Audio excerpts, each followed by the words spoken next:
all of these tribunal revelations and the sacking and the reinstating or consolidating, there is always something around the votes not measuring up or being deducted. This is Nasarawa. There is still the alarming case of Kano State governorship election, where over 160-something thousand votes, 165,000 votes, is said to not be valid votes.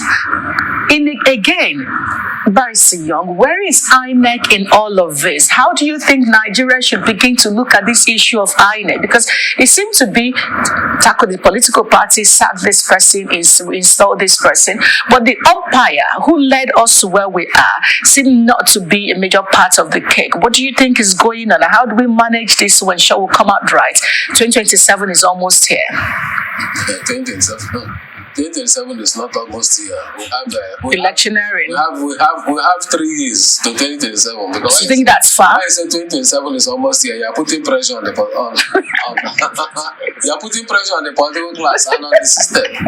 You know, in Nigeria, when you say 2020, you have a point, because in Nigeria governance is for 2 years, and after the 2 years, the remaining 2 years, electionary. That's what we have seen, which ought not to be, and that accounts for why sometimes the heads of government, the president, at some point in time, will always insist that those who are in his cabinet shouldn't be involved in political activities so that they don't distract the government. Now, having said that, the point that you have raised is very, very valid.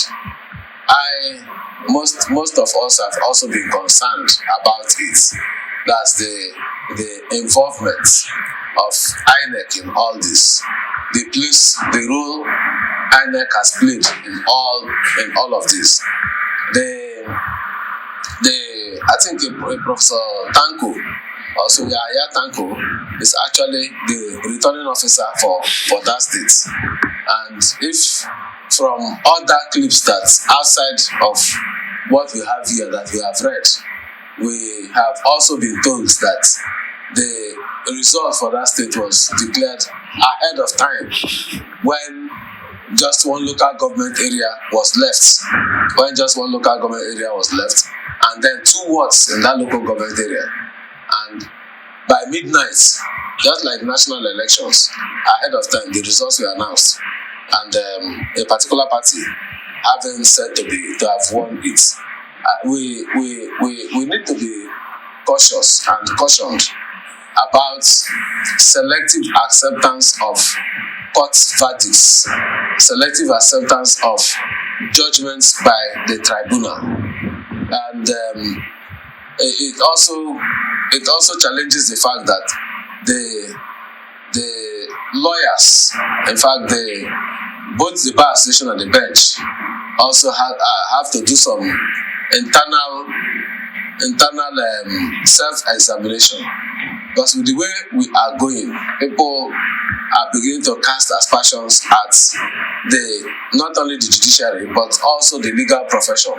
So what we expect is that at the end of it all, that they should be able, the legal profession is a temple of justice. That is what it is. It's a temple of justice, and it is expected to do what is right and just, and barring all technicalities, to make sure that the judgments that we are given have some sense of morality. I'm even seeing I've also read some other from the press statements by the governor, Sule. Yes, they had a press conference. You will also see his own perspective, and even laying claim to the fact that a particular Christian denomination had asked all these voters to vote for a particular candidate. And all these are neither, in Nigeria, when it is convenient, we bring in religion. When it is convenient, we also bring in tribe. These are the weak points, the fault lines in our path to development. So we have to be careful, so that the way we look at it, it's not all lost for the governor. and even whoever has been awarded by the courts to have won that election. I think going forward, there's a room for appeal, and let everybody submit himself to the judiciary, where we are going to hear this case on appeal. This issue of when it is against you, you say, justice has been murdered. But when it is for you, you say the courts are the bastion of democracy and the hope of the common man. I think we need to. All right.